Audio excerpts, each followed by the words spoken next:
Hello everyone, my name is Roxanne Thompson. I'm a graduate student at NC State, getting my master's in the arts of teaching in elementary education, and today my professional development webinar will be on Classroom Instruction That Works, the second edition.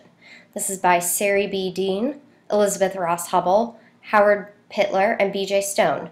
The central premise of this book is that it offers 9 different research-based strategies that will aid an instructor in increasing student achievement.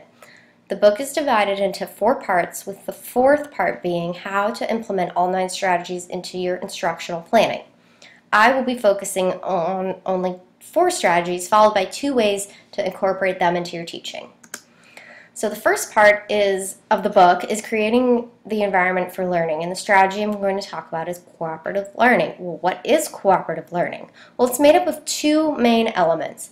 Positive interdependence, which just emphasizes that everyone is in the effort together and that one person's success does not come at the expense of another's success.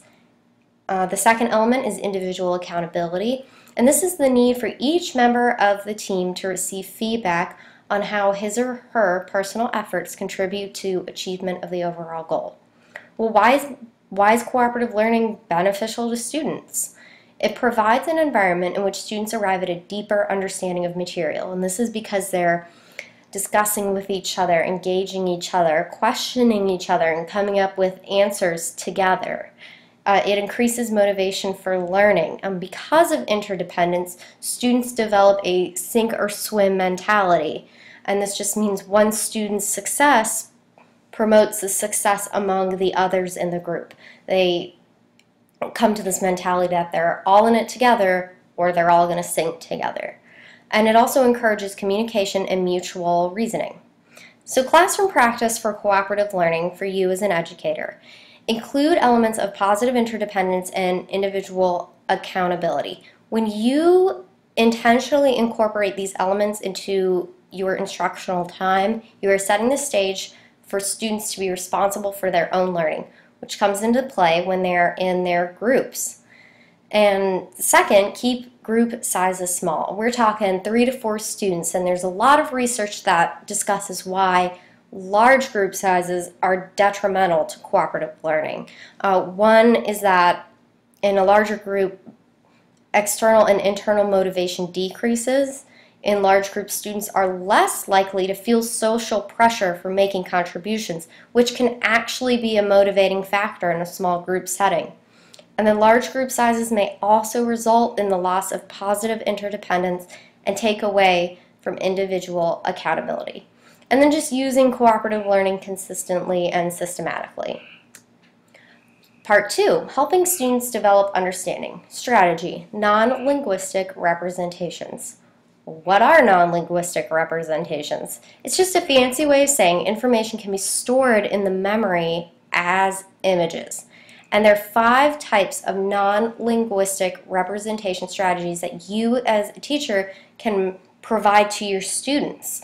Those are creating graphic organizers, making physical models or manipulatives, generating mental pictures, creating pictures, illustrations, and pictographs, and finally engaging in kinesthetic activity. Why is non-linguistic representation beneficial to students? Well, it taps into their natural tendency for visual image processing, and this will help them construct meaning of relevant content and skills, and then help them have better capacity to recall it later.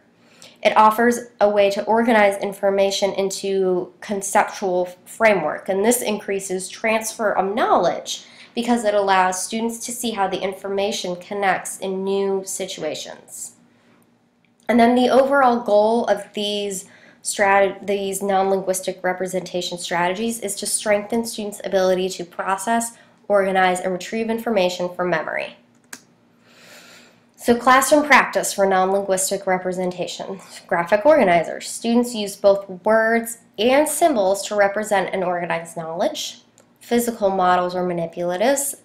This helps students create a mental image of the relevant knowledge, and fractions is an ideal time to use manipulatives. Generate mental pictures. Teachers can facilitate students' construction of mental images by providing details that tap into the senses. And this works really well with poetry.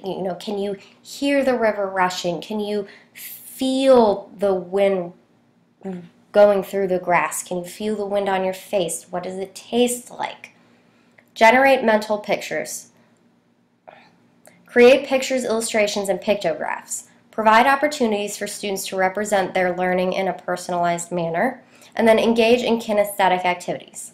When students engage in physical movement associated with specific knowledge, they generate a mental image of that knowledge. So examples of this include role-playing, acting out vocabulary words, and tapping out rhythms in a poem.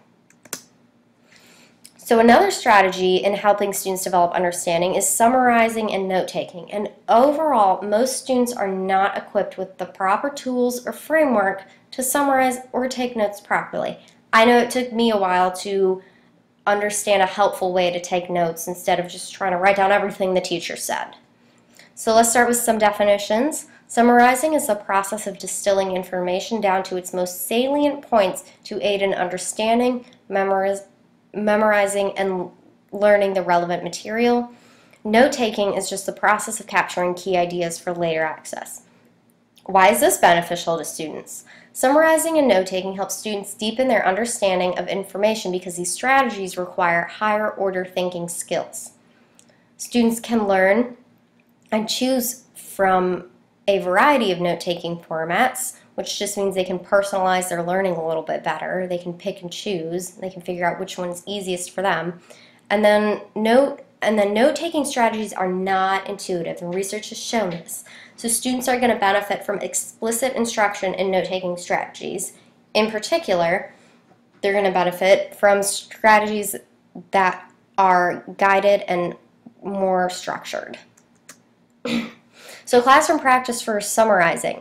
Teach students the rule-based summarizing strategy. And there's 4 rules. Take out material that is not important to understanding. Take out words that repeat information. Replace a list of things with one word that describes them all. And then number 4, find a topic sentence or create one if it's missing. And there's a great example of this in the book. There's a before and after paragraph that a teacher gives her students, and they apply this strategy and really just narrow it down.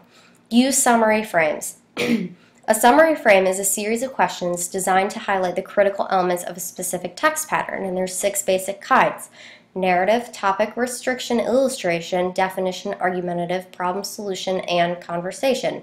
And there's great examples of all 6 of these in the book as well.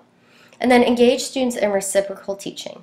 Using 4 comprehension roles: summarizer, questioner, clarifying, and predicting, a teacher is going to model all 4 of those roles, and then students can assume the roles themselves and ask each other comprehension questions having to do with the material. So classroom practice for note-taking. Give students teacher-prepared notes. Create notes for students as information is presented, or present notes in the form of a template. So give them notes that are going to follow exactly what you're going to have up on the board, or give them notes with blanks so they can fill it in as they're listening and watching you.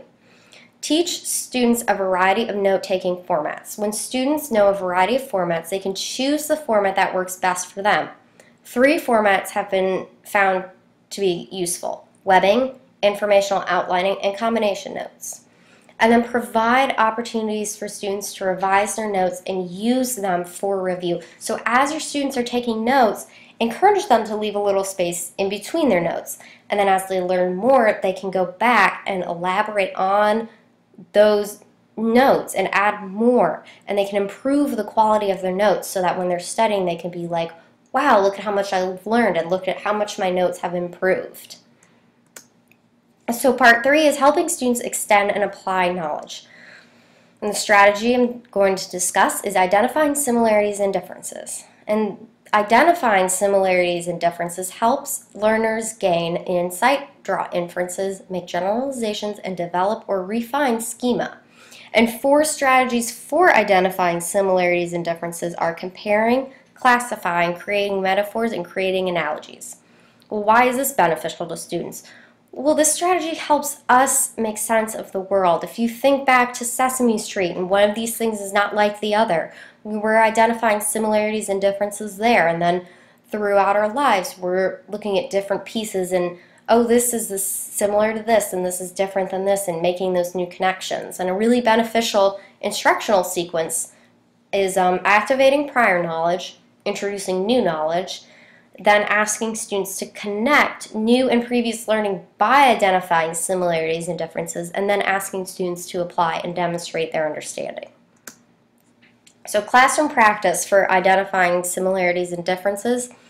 Teach students a variety of ways to identify similarities and differences. Students benefit from explicit instruction in the use of processes associated with identifying similarities and differences. Teachers should provide students with multiple opportunities to use all 4 processes, and just the 4 processes are the ones I just previously mentioned: comparing, classifying, metaphors, and analogies. Guide students as they engage in the process of identifying similarities and differences. Don't be afraid to use explicit guidance when introducing this to students. Students might not understand metaphors. They might not understand how to put an analogy together. And then additionally, provide students with structured tasks to identify similarities and differences. And then provide supporting clues to help students identify similarities and differences. Direct students' attention toward the important features of the targeted knowledge. Posters labeled diagrams, pointing out patterns and information, a set of guiding questions to help students understand a metaphor, and using everyday objects as analogies are just some ideas to provide supporting cues to students. So how can we as teachers use this information? So I'm going to give 2 examples of how to implement 2 of these strategies into your instructional planning. And the first is cooperative learning. Well, first and foremost, you need to think about when it's best to ask students to work independently or ask them to work in their groups. Only use cooperative learning when your students are ready to tackle a challenge. If they're not ready to tackle a challenge, they're not going to enjoy this. They're just going to get frustrated and give up. And then finally, don't overuse cooperative learning groups. Students definitely need time to practice independently. And then summarizing and note-taking. First, establish which type of knowledge your specific instruction falls under, declarative knowledge or procedural knowledge. And declarative knowledge is items like definitions, vocabulary, facts, and procedural knowledge is going to be more like the steps that a student needs to take to get to an end point. So a lot of English falls under declarative knowledge, and a lot of math falls under procedural knowledge. So just an example, if you're teaching declarative knowledge and want to focus on summarization and note-taking skills, you need to identify the details students need to learn. Then use structured notes, graphic organizers, and dramatic presentations to help students focus on important details and understand how those details are connected to one another, the topic as a whole, and to major concepts in other units and lessons. And that's all I have for you all. So thanks so much for your time and attention. I hope this presentation gave you some ideas for your classroom and how you'll be teaching. I know it really helped me. And then a quote from the book that really stuck with me was, "Simply using the strategies at random will not raise student achievement. Teachers must also understand how, when, and why to use them." And that comes from Brian Goodwin, from his books Simply Better. Thank you so much.